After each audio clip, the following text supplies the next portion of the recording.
Essa casa é do Senhor, amém? E você é filho dele? Quantos são filhos dele aqui? Quantos são filhos do bom pai que foi cantado aqui hoje? Amém, eu também sou. E o Cláudio abriu aqui falando uma frase, eu falei assim, essa frase ela vai ser um gancho contrário aí à mensagem que eu vou trazer. Que é, o Brasil está em trevas. Quem lembra disso? Lembra que ele falou há pouco isso aqui? Eu quero te dizer o seguinte, o céu está aberto sobre o Brasil. Nunca nós tivemos a oportunidade e o mover espiritual como está acontecendo hoje sobre o Brasil. Essa palavra não é minha, essa palavra são de pais espirituais, de mentores maduros que têm ministrado para a gente e mostrado o que Deus tem proposto a fazer no Brasil. Coisas incríveis. Coisas que nações não experimentaram, que nunca fez parte da história da humanidade, Deus propôs para a gente. Já foi profetizado sobre o Brasil, que seria o país que mais enviaria missionários, amém? Nós já somos. O Brasil envia muita gente. O Brasil é destaque nesse quesito. Também foi profetizado que do Brasil sairia um som, uma música, lembra disso? Há anos. E o Brasil está ministrando fora em outros países, né, fora do Brasil, o som do Brasil. A música que Deus está dando para o Brasil. O louvor e adoração que só pode vir do Espírito Santo. Porque a gente pode cantar músicas muito legais, mas a verdadeira adoração, o Espírito, a gente já aprendeu isso aqui, né? Ele vem a partir do momento que há um fluir do Espírito e o Espírito nos conduz a adorar o Pai. Amém? Então isso está acontecendo também no Brasil. Foi profetizado também que toda a corrupção seria exposta. Precisa discorrer sobre isso? Não. A corrupção na igreja foi exposta há mais de 10 anos, vem sendo exposta ainda. A corrupção no esporte, lembram disso?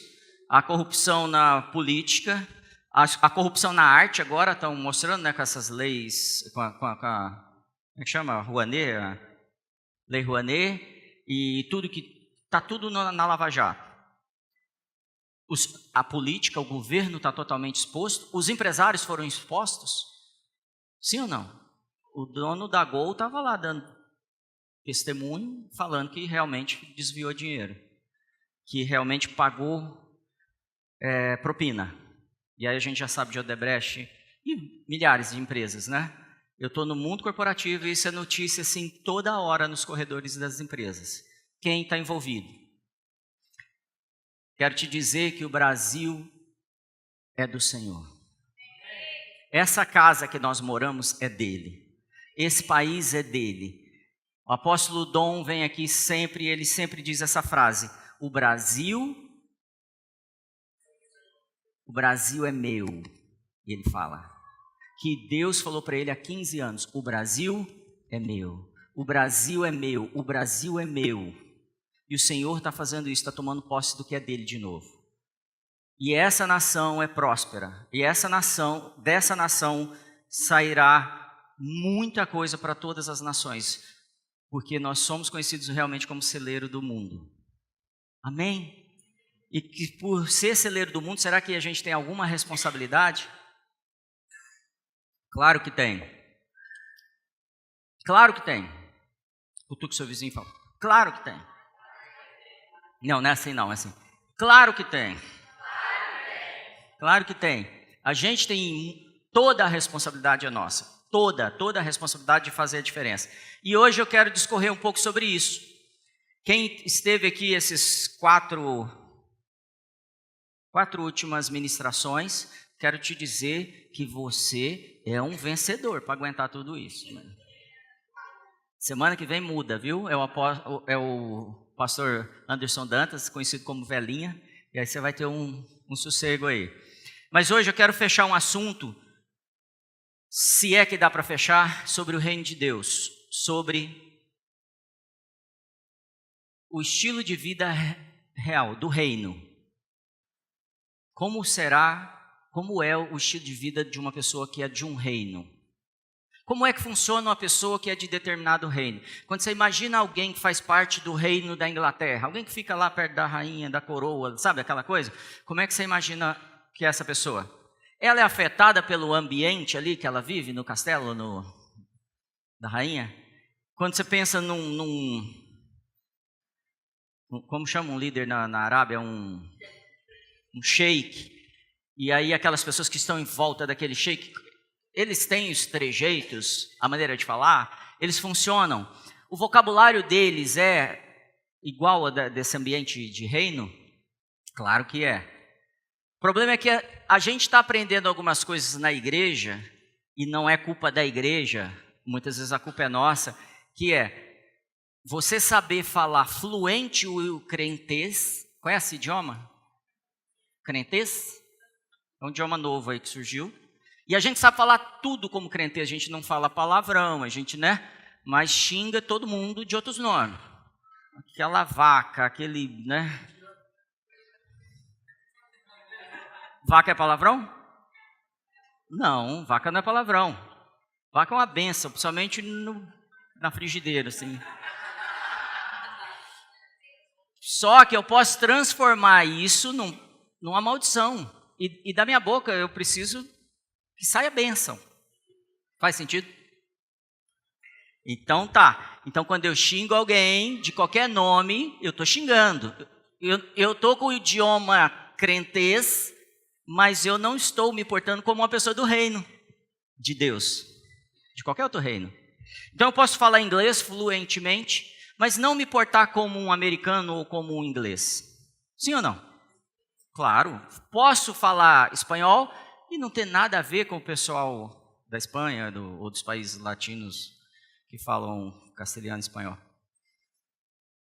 Então eu queria que você começasse a observar o quanto você já tem o vocabulário, já sabe como funcionam os usos e os costumes da igreja, mas de verdade, o seu lifestyle, o seu estilo de vida, assim, quando você toma uma atitude, não é uma atitude do reino. E aqui, agora, a partir de agora, eu não quero falar mais sobre pecado, sobre erro, sobre maldição. Eu quero falar das limitações que eu aplico a mim mesmo. Porque a partir do momento que eu entrei no reino de Deus, quem nasceu de novo aqui? Só para saber, se tem 4, 5, 6, 7, 8, 12 pessoas nasceram de novo. Amém? Tem mais alguém que quer nascer de novo? Quer batizar hoje? A gente já vai batizar. A partir do momento que eu nasci de novo, que eu faço parte de um reino novo, que não é aquele reino que eu participava, eu tenho que ter a atitude, o estilo de vida, os pensamentos condizentes com o reino. De quem? De quem que é esse reino que a gente está falando? De Deus, ok? Do Criador, não é? Como é seu estilo de vida?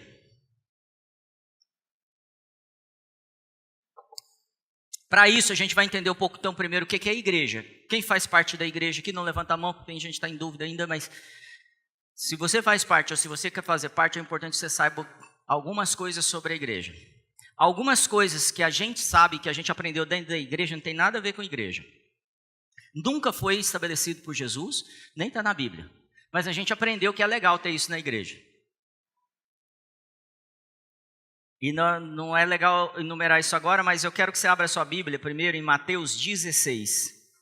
Vamos ver como surge essa história de igreja. Na verdade, a palavra igreja é muito pouco usada na Bíblia. E além dela ser pouco usada, Jesus usa uma vez. E aí, Mateus 16, 13, 20, começa essa história. Você está aí? Acho que tem aqui.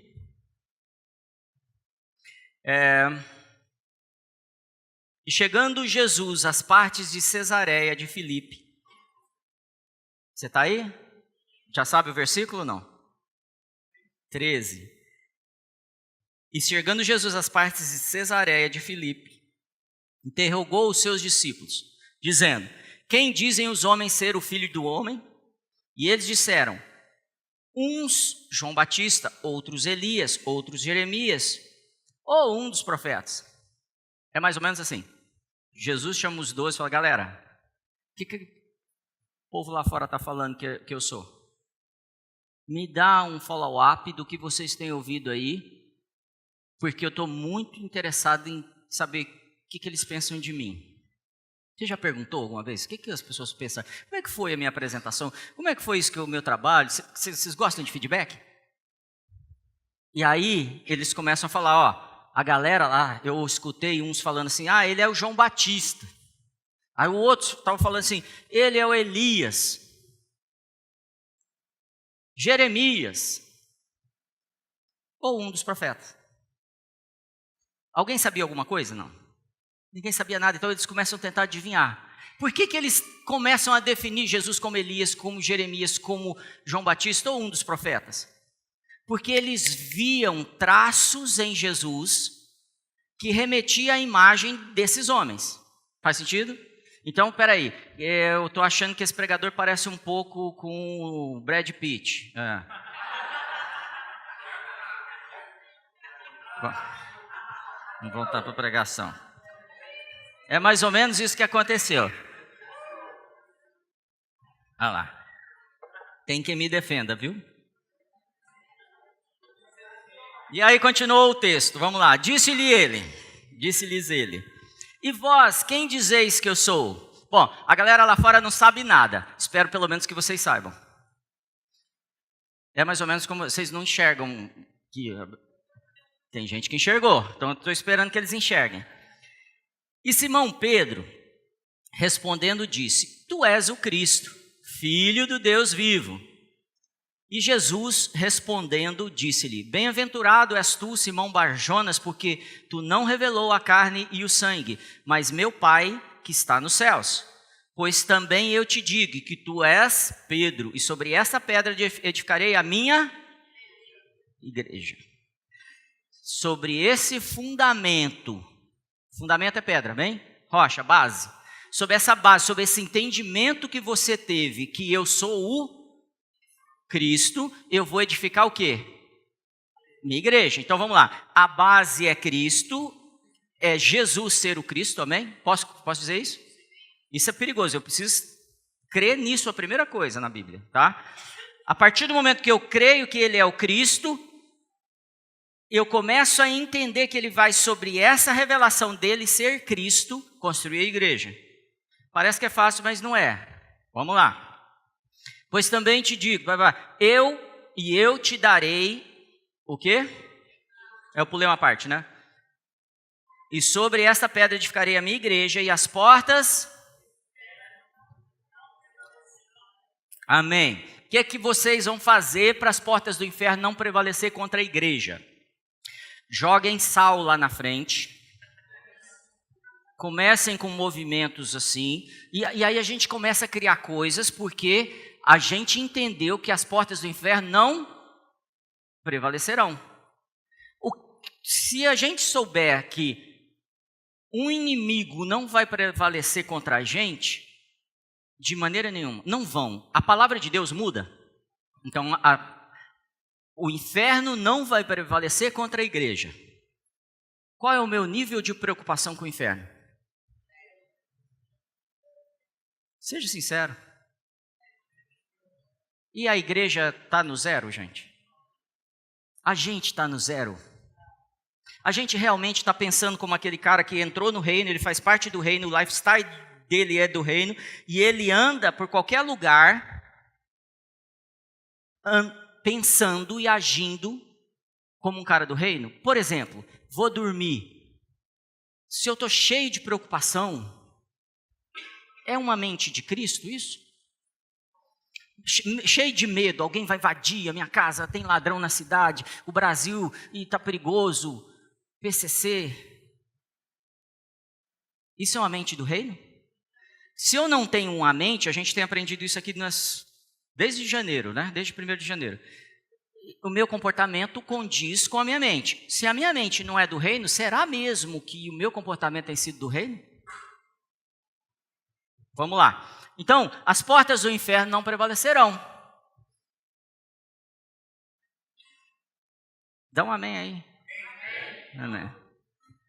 E aí, Pedrão, eu vou te dar as chaves Para que serve chave? Para quê? Abrir e fechar, ligar e desligar. Sim ou não? Eu vou te dar, Pedro, eu vou te dar, entenda o seguinte, vai ter a base e eu vou edificar a igreja, em cima dessa revelação, e eu vou te dar a chave dessa história. Quem tem a chave tem o poder, não tem? Então tá, então eu vou te dar a chave do reino dos céus e tudo que ligares, se você fizer jejum, oração, macumba e tudo mais, vai ser ligado no céu. E aqui eu não estou despregando jejum, não. Se você não jejua, a gente precisa falar sobre isso. Se você não ora, é grave. Mas o que eu quero te dizer é que isso não muda o que Jesus fez. Jesus já te deu isso. Jesus já deu para a igreja um nível de autoridade, de poder. E como a igreja não entrou na posição dela, muitas vezes, amém, igreja? Não estamos falando de outros, não, estamos falando da gente. Como a igreja não entrou na posição dela, ela não sabe usar a chave. Ou ela é imatura. A gente pode entregar a chave do carro para uma criança? Não, isso é óbvio. Então tá, e eu te darei as chaves dos céus, e tudo que ligares na terra será ligado no céu, e tudo que desligares será desligado. A gente falou que o Brasil está em trevas, um monte de coisa, não falou? Quem é que tem que desligar as trevas? 6 pessoas? Quem é que tem que desligar a treva, gente? Tem problema na sua casa? Quem é que tem que desligar o problema da sua casa?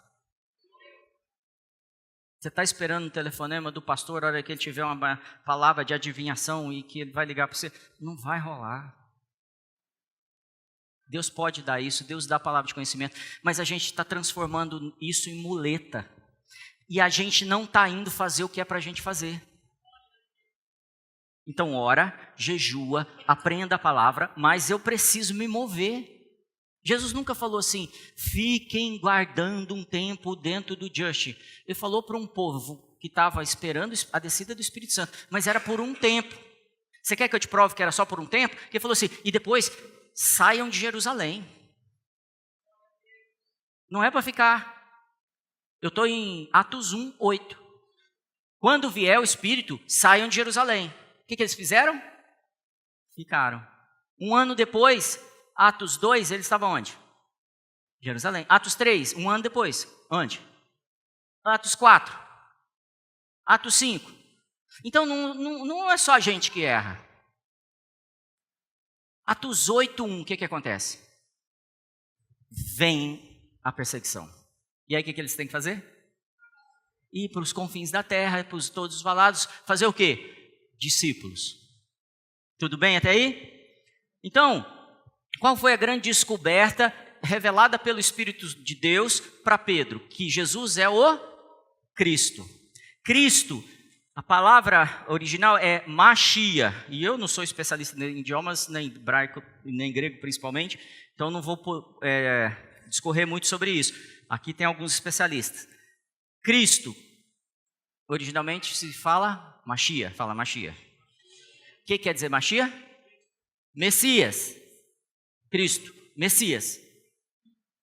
Ok? Então, Pedro teve que revelação? Que Jesus, aquele homem que estava lá na frente dele, era o Messias.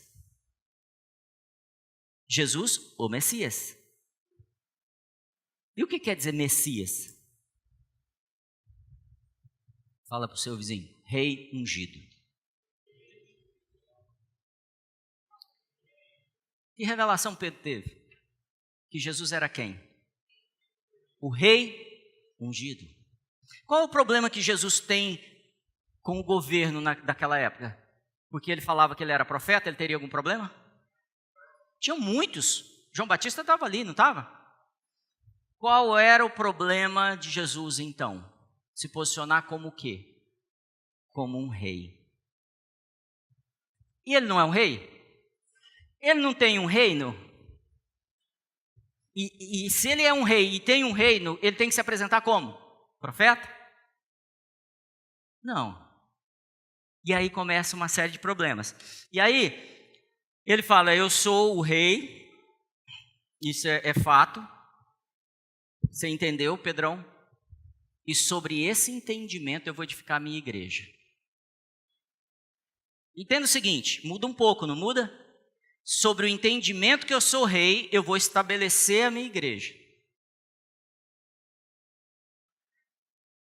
Igreja foi uma palavra criada pelos gregos, que é eclésia, eclesia. Então vamos lá. Os gregos que inventaram a palavra, que Jesus está falando que sobre a revelação que ele é rei, ele vai estabelecer a eclesia dele. E como é que funcionava essa história?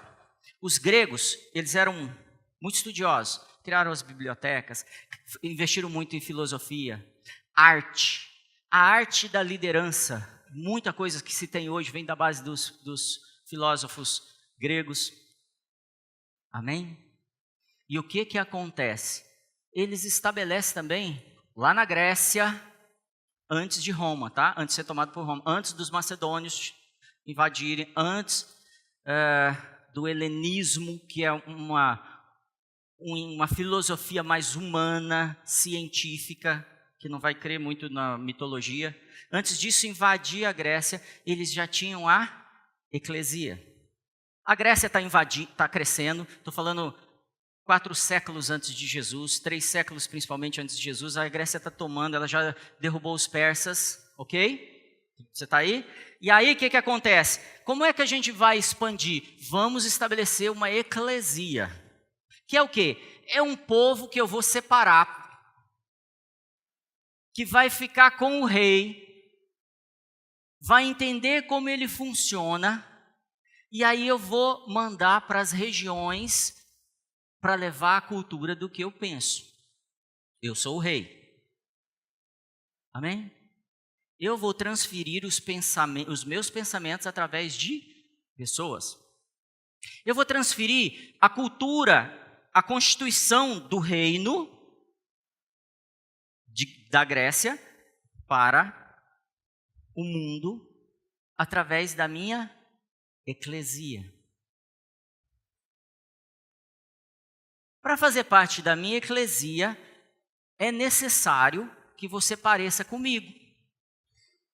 Porque o que você vai levar é o que está em mim. Então, quando você abrir um negócio, uma empresa, você vai ter pensamentos de acordo com o meu reino. Às vezes eu escuto as pessoas falando assim, porque tem um livro antigo, e eu mesmo já me embasei muito fundamento em cima desse livro, que é Em Seus Passos o que faria Jesus. Já leram esse livro? Eu não concordo muito com esse livro, tá bom? Então, eu não posso transformar os passos de Jesus, os atos de Jesus, em fórmula, tá bom? Então eu preciso entender como o reino pensa, como o rei estabelece as coisas para tomar as minhas decisões quando eu vou abrir uma empresa, quando eu vou casar, quando eu vou ter um relacionamento, quando eu vou para uma faculdade. E muitas vezes eu tenho filho agora indo, né, nesse momento de vai para a faculdade, a gente fica... Eu tenho 2 jeitos de pensar. Eu tenho que colocar nos meus filhos a mentalidade do Cristo e mostrar para ele que ele faz parte da eclesia. E quando eles chegam na universidade, a universidade é impactada. Eu estou te contando uma história que já aconteceu. Porque quando os 12 começam a se multiplicar, Roma vai dizer: aqueles que transtornaram o mundo chegaram até nós. Então, quando você chega no mercado de trabalho, quando você chega na sua faculdade, na sua escola, quando você chega na sua família, o que você leva? O reino. E quando você leva o reino, o ambiente é afetado. Entendendo que eu carrego mais do que a cultura do reino, porque um reino que envia alguém, ele passa a ser responsável por aquele alguém? Sim ou não? Se ele precisar de algum recurso, a responsabilidade de quem? Do reino. Se ele precisar de segurança, a responsabilidade é de quem? Do reino. Então, quando eu estou com um problema, para quem que eu tenho que pedir? Para o rei? Em quem eu tenho que confiar? No rei. Estão rindo de mim.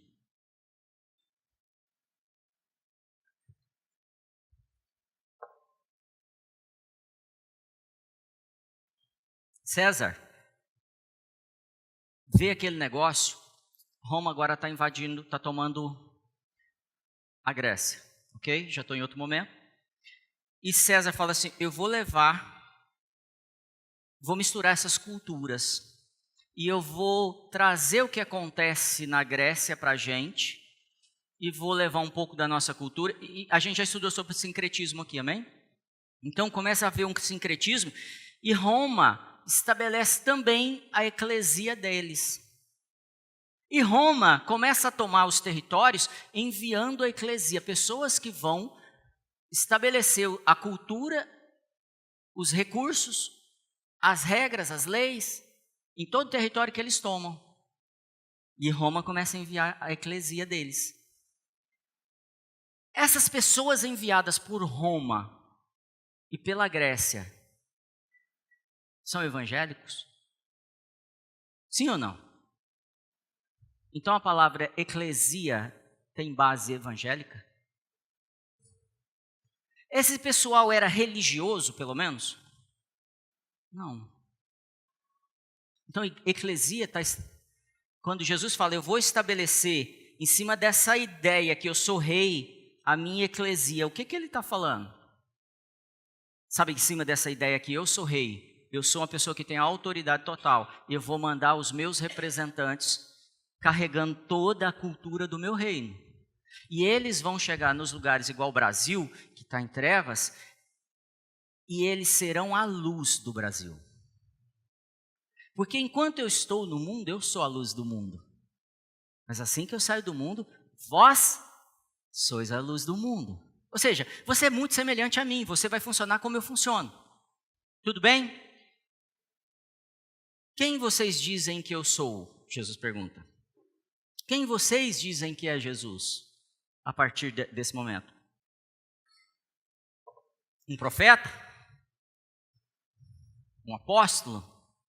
Um evangelista? Um mestre? Um pastor? Era tudo isso. Mas isso não causa problema nenhum. Isso sozinho não causou mudança.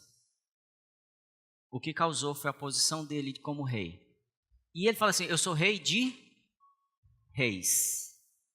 Está na sua Bíblia. Eu sou rei de reis. Vocês são reino e sacerdotes. Então essas duas coisas precisam estar em vocês. Vocês podem ter uma supermente evangélica, fazer um curso de teologia de 772 anos, fazer milagres, fazer um monte de coisa, mas não representar Jesus na terra como ele representou. Porque muitas vezes nós ficamos focados no comportamento religioso. E aí alguns vão dizer assim, mas Jesus que estabeleceu a religião evangélica. Posso dizer isso biblicamente? Não posso. Jesus que estabeleceu a religião cristã, posso dizer isso? Não. Ele nunca falou sobre isso. Eram os outros que falavam, vocês devem ser... Porque os outros viam, igual as pessoas veem, esse deve ser o profeta, eles veem esses caras, deve ser parecido com as outras religiões. Então a gente faz, fecha a caixinha, fecha o modelo, porque a nossa capacidade de entender isso que ele está trazendo é mínima. Porque o que ele está trazendo é um reino novo, que nunca existiu. Tudo bem? Pedro, você recebeu isso do céu. Por que Pedro recebeu do céu? Porque ninguém podia entender. E continua não entendendo. O final do texto, está aí, voltando lá, então mandou os seus discípulos que a ninguém dissessem que ele era Jesus Cristo. Espera aí, nosso papel é evangelizar, tem que falar que ele é o rei ungido. E ele fala, não é para falar, é para vocês entenderem. A partir daí vocês vão influenciar as pessoas, porque está em vocês. Eu estou enviando vocês, porque enquanto estou no mundo, eu sou a luz do mundo. Eu vou embora para que vocês façam as obras que fiz e muito maiores. Eu estou saindo dizendo, eu sou rei, eu tenho coisa para cuidar lá. Estou indo e vocês vão manifestar o reino. O Brasil está com um problema de trevas? O que vocês devem fazer? É a pergunta que ele faria. Se eu chegar para ele e falar, ô Jesus, a gente está com um problema lá no Brasil. Isso é oração, tá? Ele vai falar, o que você quer?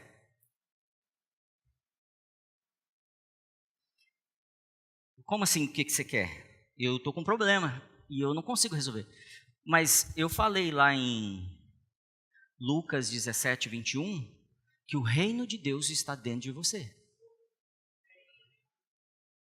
Por que você não está usando? Por que você não está manifestando os milagres que eu falei que você faria maiores do que eu? O que eu quero aqui, gente? Que eu queria ouvir um barulho de queda do espírito de medo que existe na igreja. Espírito de timidez. Espírito de falta de coragem. Falar assim, eu sou do Cristo. Ele habita em mim. Onde eu colocar a planta dos meus pés, aquele lugar precisa ser transformado. Essas coisas só acontecem a partir do momento que eu creio.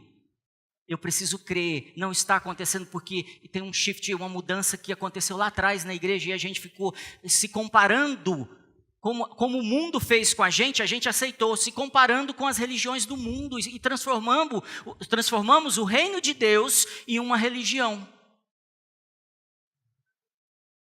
E a gente vai no culto do domingo, esperando a religião, e não, que desça o reino, que seja feita na terra, assim como é no céu, a vontade de Deus. Ou seja, é uma tromba d'água, bum, sabe aquela pancada? É assim que a gente tem que sentir uma reunião onde um monte de gente cheia do reino de Deus se encontra. Porque onde houver 2 ou 3, ali, olha em volta, dá uma olhada aí, geral, vai. Quantos tem? A gente está adotando as filosofias gregas, tá bom?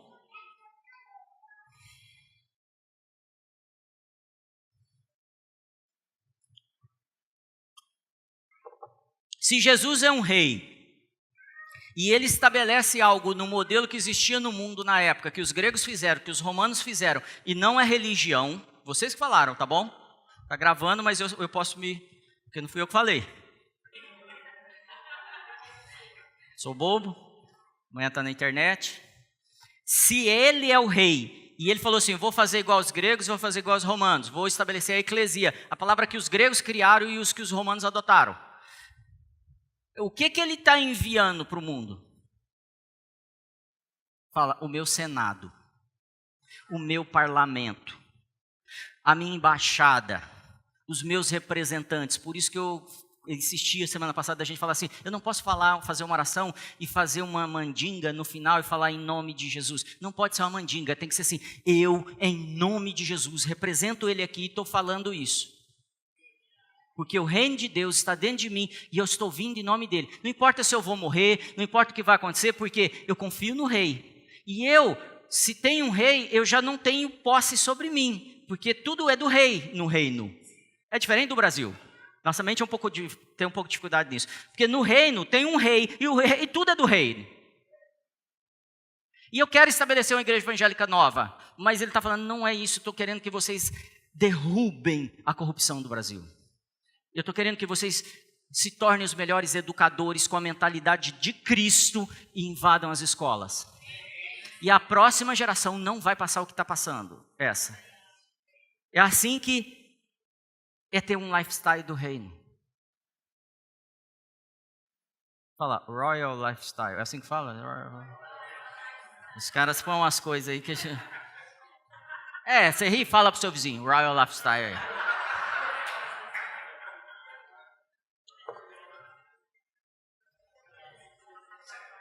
Teve gente que engasgou ali. Né? Bom, por que isso aconteceu com a igreja? Por que a igreja, de repente, cria algo que está no modelo do mundo e traz para dentro do contexto do parlamento, do ambiente dela? Por que a igreja fez isso? Isso se chama setas do inimigo. Palavras que ele lança porque ele vem para enganar. A operação do diabo é sempre no engano, tá bom? Não fica com medo, ele vai fazer... Não, a operação dele é no engano, ele vai operar na sua mente. A partir do momento que você errou, já ferrou. Vai dar tudo errado. O que você precisa é voltar, não aceitar o engano. Eu te provo isso. O diabo é nada, ele foi destituído, perdeu. Fala, perdeu. Perdeu, acabou. Jesus não triunfou? Ou vai triunfar? Triunfou. Ou eu rasgo minha Bíblia. Então, se ele triunfou e a gente ainda está fazendo algo errado, e ele é o príncipe das trevas. A palavra trevas na Bíblia, ela tem uma tradução direta. É o quê? Ignorância. Então, o que ele fez? Eu preciso trazer ignorância para o povo. É assim que o diabo opera. E aí o resto a gente inventa. A gente é bom nisso, cara. A gente inventa cada coisa na igreja que eu vou te falar. Então, trevas, do hebraico, é ignorância. Você sabia que o Satanás ama as igrejas evangélicas do Just, que toca música boa? Sabia disso? Quando a gente toca umas músicas incríveis aqui, e os meninos são bons mesmo, não são? Estão tocando, as meninas também. Sou o primeiro aqui a defender. As meninas também, amém? Então, quando eles tocam muito, ou quando a gente tem uma super entrada lá e comidinha e bebidinha, a gente recebe as pessoas bem e a gente dá dinheiro e a gente ajuda o pobre e a gente... O que mais que a gente faz? A gente arruma as cadeiras, a gente ora pelas pessoas, a gente... Sabe essas coisas tudo? O diabo fica feliz.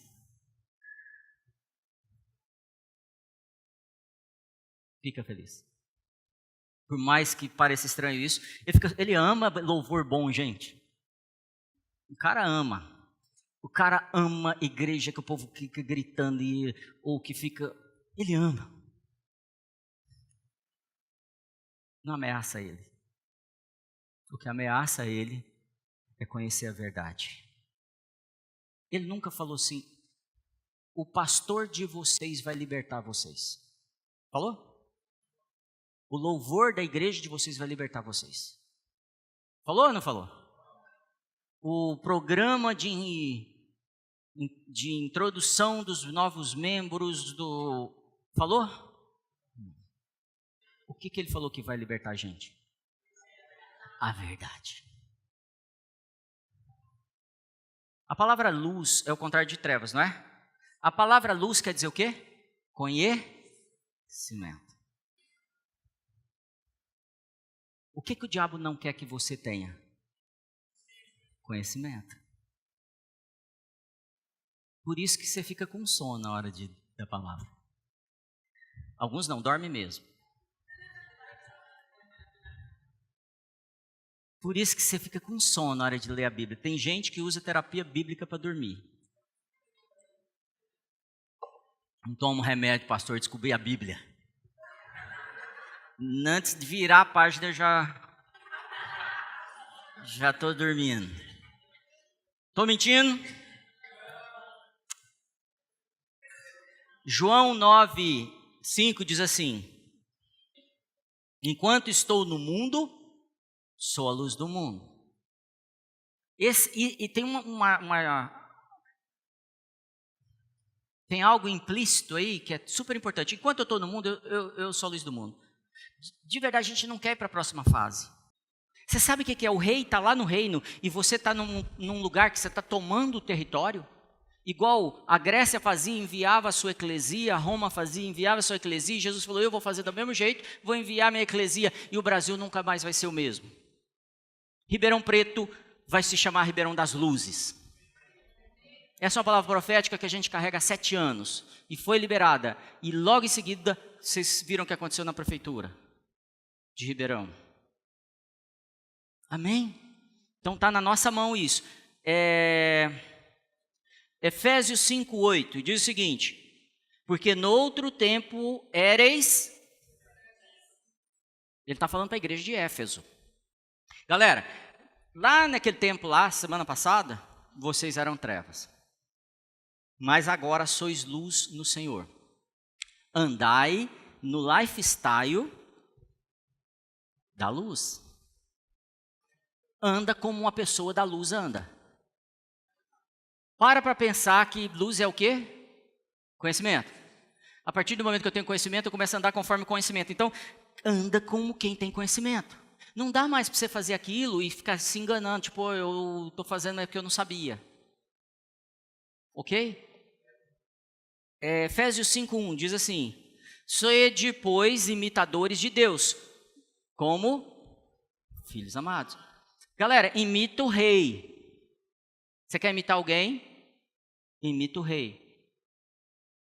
O Cláudio é todo estilão aí, eu gosto de imitar o Cláudio. Não imita o Cláudio. Um Cláudio tá bom. Vocês não têm ideia. Amém, Paulão? Você, não precisa de dois de você. Seja você. Seja original. Seja a imagem do Pai. O que Jesus veio fazer então? Destruir o quê? A ignorância. Ele não é a luz? Ele vem destruir a ignorância.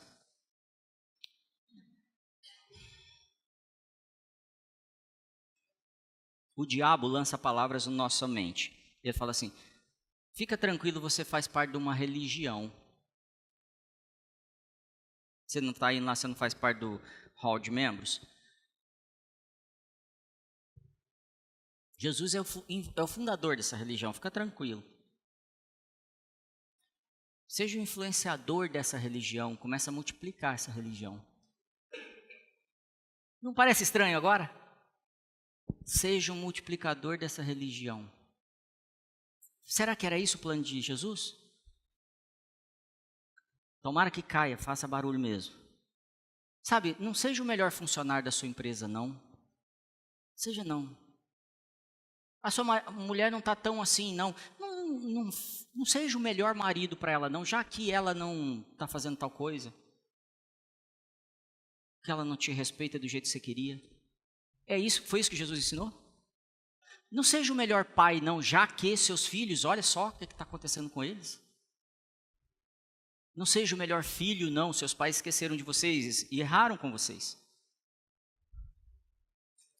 O que eu estou dizendo? A gente entrou para uma religião, a gente batizou, mas a gente não entendeu que a gente representa Deus, que a gente representa Jesus, e eu preciso ser o melhor onde eu estiver. E se precisar, eu preciso passar a noite acordado, ouvindo o Pai, para no outro dia tomar providência em 1 segundo. Quantas horas Jesus orava por noite? Sei lá, 3, 6, quanto era necessário. Quanto tempo ele levava para fazer um milagre? Segundos. E tem gente que acha porque ele era o bonzão. Não, eu não faço nada que eu não vejo meu pai fazendo.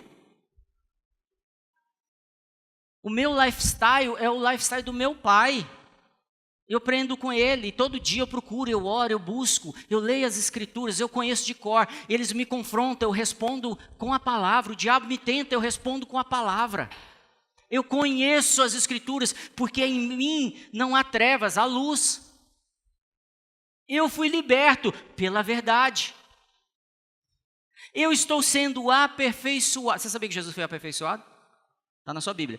E ele foi aperfeiçoado conforme ia padecendo, conhecendo, sendo iluminado. Amém? Faz sentido ou não? Eu posso ter medo se eu sou um cidadão do reino? Não posso, cara.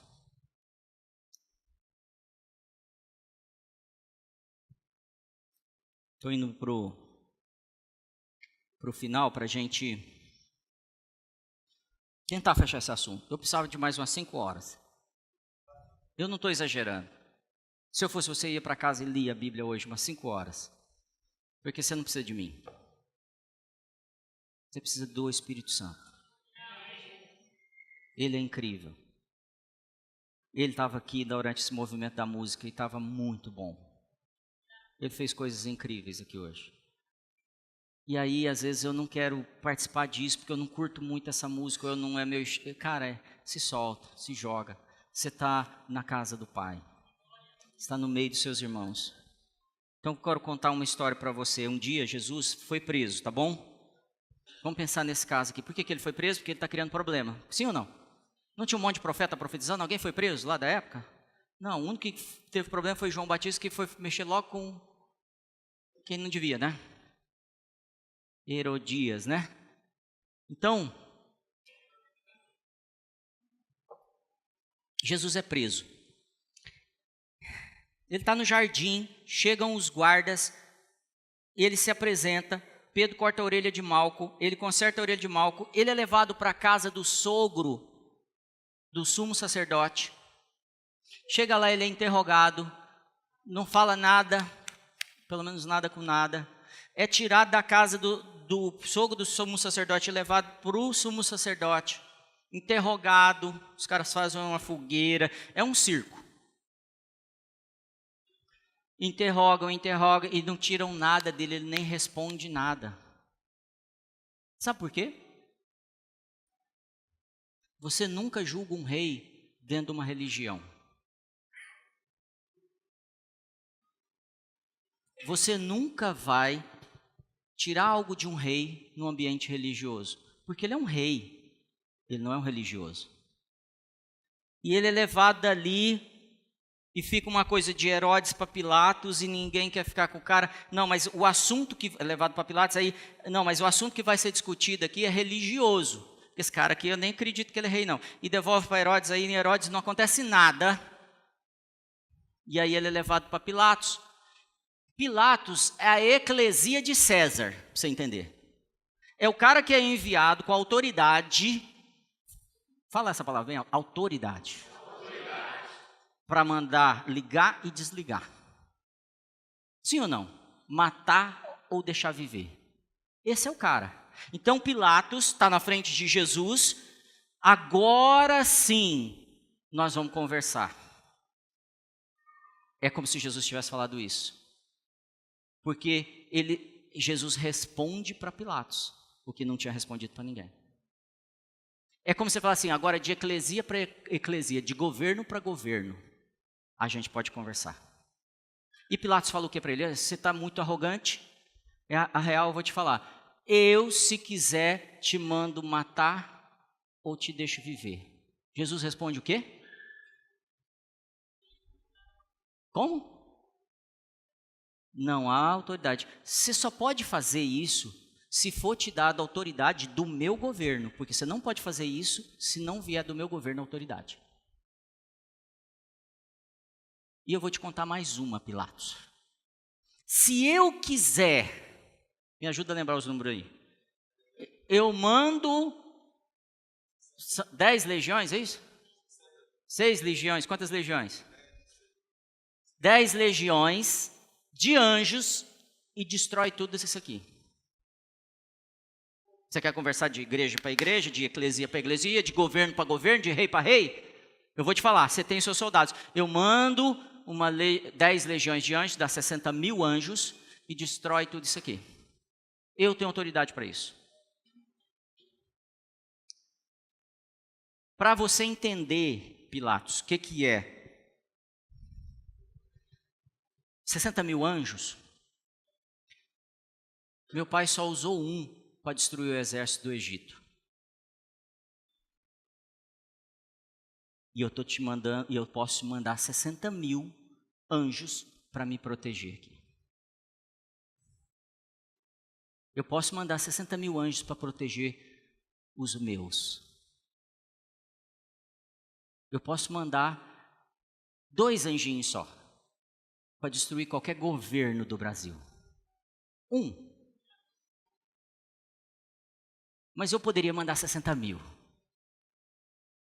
Se sua fé está baixa, Pilatos, eu vou te falar, converte, arrepende, porque você pode governar tudo, mudar essa nação. Você aí que está me ouvindo também. Se sua fé, se você crê que o rei tem anjos que te guardam, você nunca mais vai perder tempo com o diabo.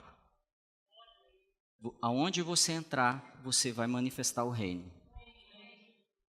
Se a igreja decidir mudar essa nação, ela muda em 24 horas. Se ela souber o que tem dentro dela, ela muda a casa dela para começar. O diabo tem tido sucesso, gente, porque ele lançou ignorância. Por isso que a gente tem medo.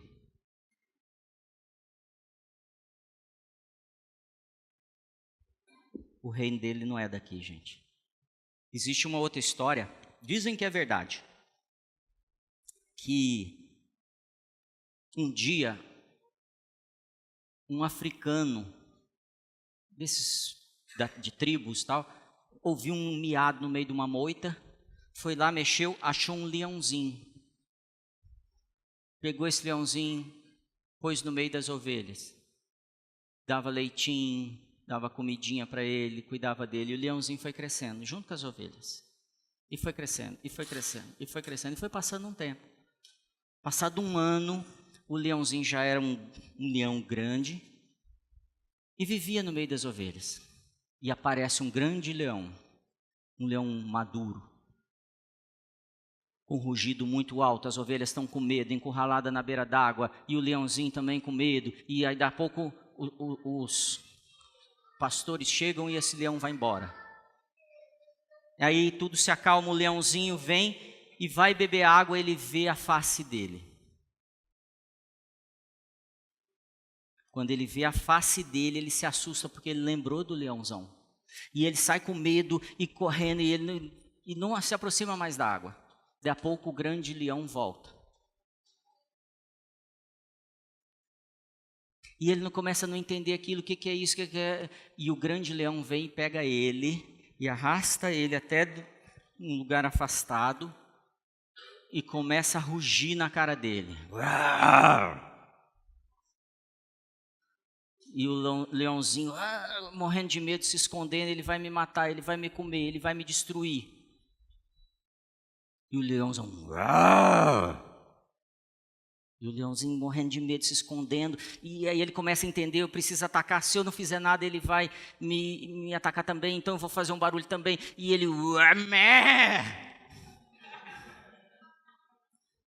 e ele tenta de novo, Por que ele fez isso? Porque ele aprendeu a ser ovelha. E o leãozão fica bravo com aquilo, muito nervoso, e ele bate no leãozinho. E o leãozinho tenta de novo. Até que depois de um tempo o leãozinho entende aquilo e diz assim. E o leãozão fica feliz, muito feliz. Porque ele mostrou para aquele leãozinho quem era ele. A gente aprendeu a ser ovelha. Isso foi muito bom. Para a gente não fazer nada. Ovelha é um bicho burro. É para te ofender.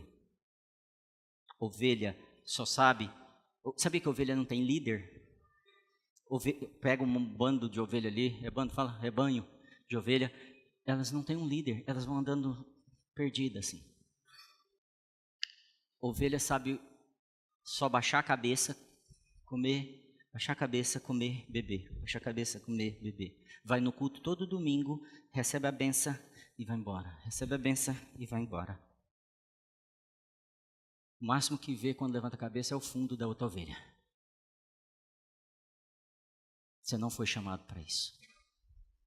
E o leãozão, depois de ter feito tudo aquilo, mudado a mente do leãozinho, virou para ele e falou assim, e aí? E agora? O leão de Judá está aqui. E está te perguntando, e aí? E agora? Você vai ficar comigo? Ou você vai ficar nessa religião aí? Com as ovelhas. Você precisa dar essa resposta hoje. Porque o leão está vindo em movimento rápido. O que ele está fazendo nessa nação é muito sério. E eu preciso insistir nisso. E aí, você vem comigo? Vamos tomar essa nação? Vamos destruir as trevas que estão dentro da nossa casa? Vamos vamos te instruir os usos e costumes que não nos levarão a lugar nenhum, e vamos ter um estilo de vida do reino, buscando todos os dias no Rei e na palavra o que a gente deve fazer. Vamos parecer ser a imagem do rei, do leão, ou vamos continuar escondendo nesse aprisco?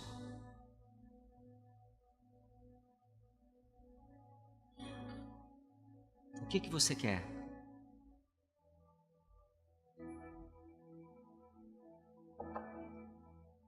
Miles diria assim: This is why eu sou corajoso. Tem gente perguntando: por que você é corajoso, Marcelo? Por causa dele. Porque ele falou assim: você é parecido comigo. Eu te fiz para ser a minha imagem na terra. E eu sou o leão de Judá. João, quando fala do Apocalipse, ele fala assim: ele é o leão de Judá. Lá no céu eu vi. Ele é o leão. Salmo 91 diz assim, verso 9 a 12: se você fizer do Altíssimo o seu refúgio, nenhum mal o atingirá. Nós estamos brincando, sendo leão, brincando de ovelha.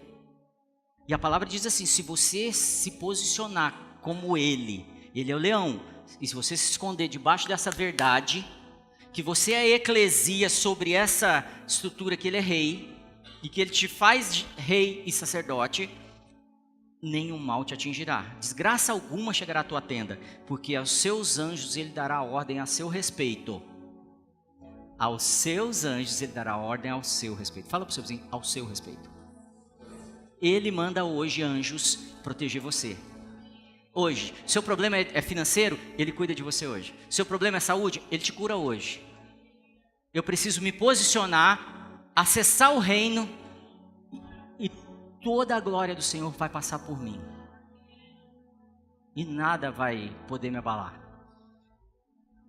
Porque os seus anjos ele dará ordem a seu respeito para que o protejam em todos os seus caminhos. Com as mãos ele o segurarão. Com as mãos ele o segurarão, para que você não tropece em alguma pedra. Não tenha medo. O espírito de medo é destruído nessa casa hoje. É estabelecido um povo corajoso. Não tu mandei eu ser corajoso. Ser corajoso. Amém. Tiago 1, 23, 24 diz assim: aquele que ouve a palavra, mas não a põe em prática, é semelhante a um homem que olha a sua face no espelho, e depois de olhar para si mesmo sai e logo esquece sua aparência. É o leãozinho olhando a imagem dele, e daqui a pouco esqueceu e pensou que é a ovelha de novo. Eu preciso que você olhe no espelho hoje e diga assim: eu sou o filho de Deus. Eu sou o filho de Deus. Eu sou a eclesia, aqueles que ele enviou para transtornar o mundo, trazer tribulação para esse reino de trevas. A gente está morrendo de medo de tribulação. Ai, eu tenho que sair, essa é pós-tribulação. Tem umas perguntas que os pastores fazem para mim que cara, você nunca leu? Aqueles que transtornaram o mundo chegaram até Roma. Elias, Moisés, Josué. Foi ou não foi? Quem transtornou o mundo no Novo Testamento? Pedro, Paulo, João. Sim ou não? Quem vai transtornar o mundo hoje? Você. Você foi chamado para destruir essas barreiras que estão te segurando. Tem algo acontecendo aqui, eu preciso que você receba espiritualmente. Se você precisar fechar os olhos, fecha. Eu preciso de mais uns 5 minutos.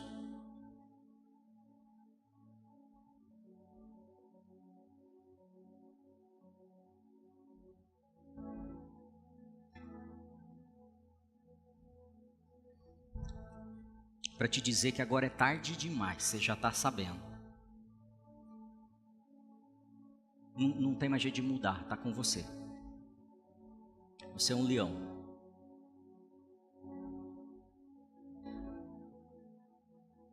Como um leão, você é liberado de toda timidez, toda covardia, toda incredulidade. Você é um leão. Você é uma leoa. Diga isso para você, eu sou uma leoa. Meninas, vocês são poderosas. Vocês não foram colocados abaixo de ninguém. Vocês são as leoas, aquelas que vão, caçam, matam e transformam aquilo em lanche para sua família. Não temam seus inimigos, orem pelos seus maridos e pelos seus filhos. Há poder na sua palavra, há poder dentro de você. Se seu marido precisa de emprego, gere emprego no mundo espiritual. Ligue na terra o que é para ser ligado no céu e o emprego vem. E vice-versa. Se você precisa de saúde na sua casa, declare: eu sou a leoa, eu sou a representante do reino de Deus aqui nessa casa. E eu declaro que a minha casa servirá ao Senhor. E eu me escondo debaixo das asas dele. Existe um prefixo em alguns, sufixo, né, em alguns nomes de Deus. E a gente esquece disso. Às vezes Deus fala assim: eu sou. Quando ele falou com Moisés, ele falou assim: só fala para a galera assim que eu sou. Não precisa de mais nada. Quando a gente lê o Salmo 23 em hebraico, ele fala assim: o Senhor é meu pastor, eu não preciso de mais nada. Você não precisa de mais nada hoje aqui. Nada. E ele fala assim: se falta provisão, declare o meu nome e se apresente diante de mim. Eu sou o Jeová. Eu sou provedor. Se você precisa de paz, eu sou Jeová Shalom. Se você está com problema e precisa de alguém poderoso, eu sou Jeová Nissi. E todas as setas, todas as muralhas do inimigo são destruídas e ruem nessa noite. Porque eu sou forte e poderoso, eu sou forte e poderoso. Ninguém está acima de mim. Para você que se sente abandonado, ele fala assim: me chama de Jeová Shammah. Eu sou o Deus presente. Eu prometi que eu nunca te abandonaria. Eu quero te trazer uma revelação. Se você quiser ficar com o olho fechado, fica. A gente não tem crido nas promessas de Deus, nas palavras de Jesus Cristo, recebido a verdade, sido luz para nós, porque a gente tem olhado para a gente, como a gente funciona. Porque quando a gente faz uma promessa, dependendo da circunstância, a gente não cumpre, não é? Por exemplo, posso falar para vocês: amanhã às 3 horas eu encontro com você, mas pode acontecer tanta coisa, não pode? E eu não poderia. Deus fala assim: eu sou, eu vou estar lá.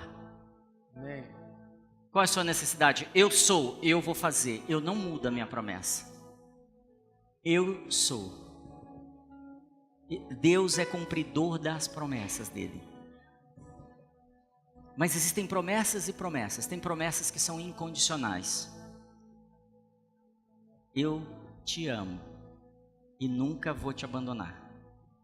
Mas existem promessas que ele vai falar assim: depende da sua parte. Por exemplo, se o meu povo, que se chama pelo meu nome, se humilhar e orar e buscar a minha face, e se afastar dos seus maus caminhos, do céu eu o ouvirei, e perdoarei o seu pecado e curarei o Brasil. Curarei a sua casa.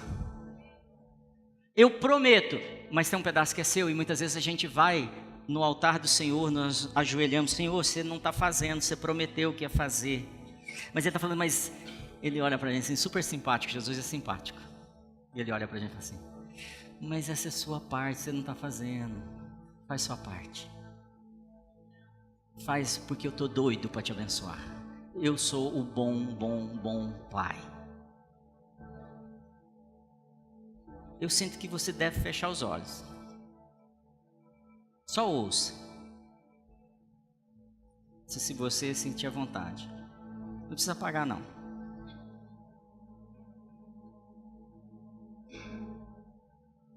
Só uns segundos, acende para mim.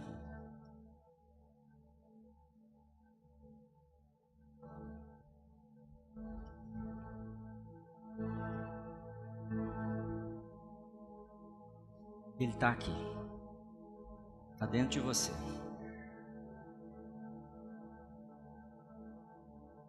Ele tem te feito promessas e você...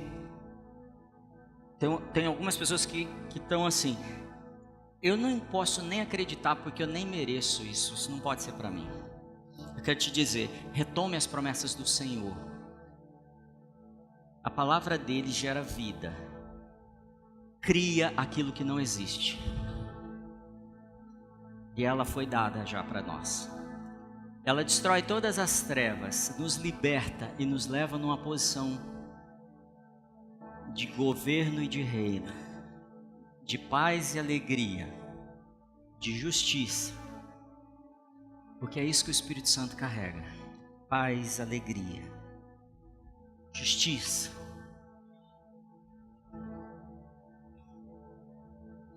Abra seus olhos mais uma vez em Jeremias 1:11 diz assim: a palavra do Senhor veio a mim.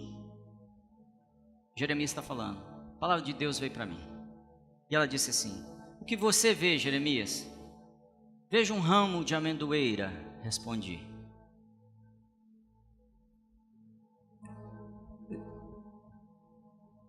Se prepare que eu vou te falar. Deus é o guardião da promessa dele. Deus é guardião da palavra dele. No verso 12 ele diz assim: o Senhor me disse, você viu bem. Eu queria te dizer, você ouviu bem. Você é um filho amado. Você não é órfão. Você não é um erro. Você é uma bênção. Você foi chamado para ser um rei. Se você se humilhar e buscar a face dele e guardar a palavra dele até o final, ele fala assim: eu vou te dar a vara de ferro para governar nações. Os planos do Senhor são muito mais altos do que o seu. E aí ele fala assim: você viu bem, pois eu estou vigiando para que a minha palavra se cumpra. Ele não dá só a palavra, ele fica vigiando para ela acontecer. E se ele está vigiando, ele está falando assim: filho, faz tempo que eu quero que ela aconteça, deixa acontecer hoje. Declara com a sua boca e aceita no seu coração que eu sou um bom pai e vou te abençoar. Declara que a terra será cheia da minha glória como as águas cobrem o mar, porque foi isso que eu liberei em Isaías.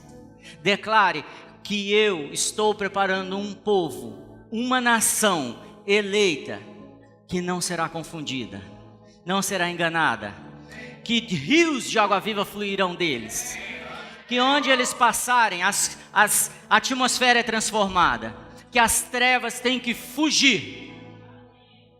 Para de ensinar, expulsar demônio, para de ensinar um monte de coisa. Resista e ele foge de você. Resista, resista na luz, resista ouvindo o que o Pai está falando. Resista. Fica de pé. Começa a falar com ele. Você precisa se mover agora.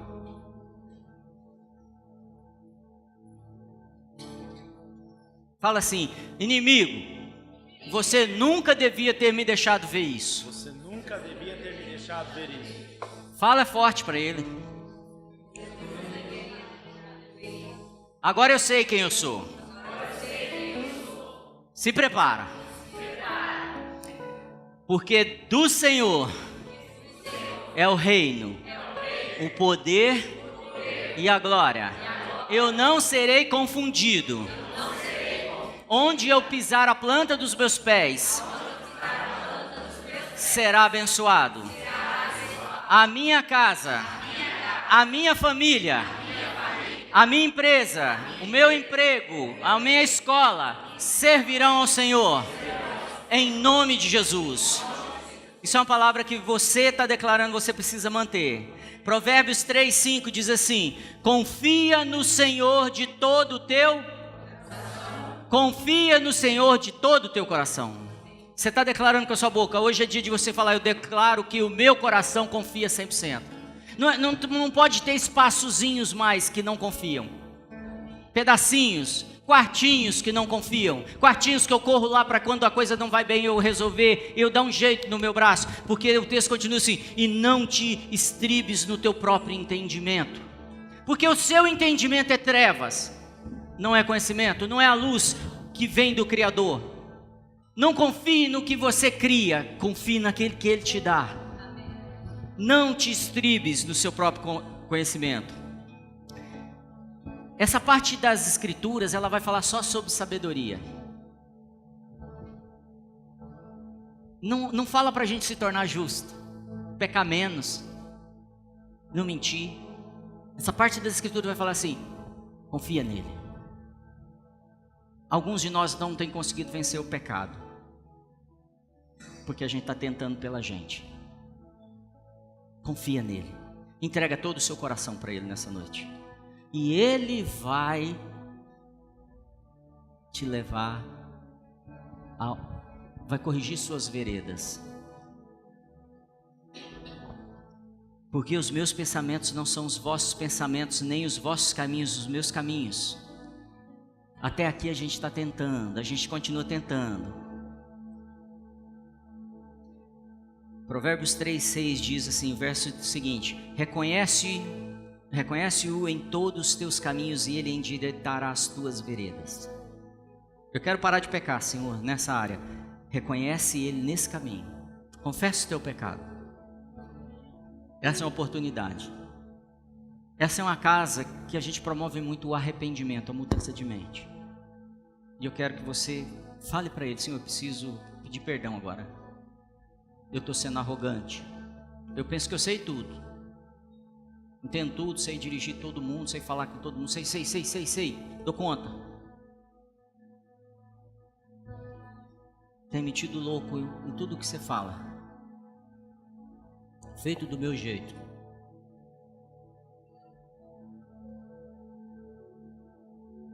Ele te fala assim: busque em mim e encherei a sua casa. Busque em mim e eu vou encher seu coração. Busque em mim, entra debaixo das minhas asas e eu te protejo. Busque em mim que tudo que está faltando eu completo, porque eu sou eu. Tudo está em mim, tudo pode vir de mim. Esteja grato. Confie em mim de todo o coração e eu endireitarei seus caminhos. Você vai vencer o pecado. Deixa eu te falar, no mundo tereis aflições. Amém? Mas não desanime, porque eu venci o mundo. Você vai direto, sem desvios. Eu vou endireitar suas veredas. Você não vai precisar dar muitas voltas como você tem dado. Você não vai precisar mais 40 anos rodando. Eu vou endireitar suas veredas. Eu vou endireitar seu caminho. Deixa eu entrar no seu coração. Feche seus olhos. Baixa a cabeça agora e começa a falar para ele se você vai deixar ele fazer isso. Vem, Senhor, nos encher. A casa é sua.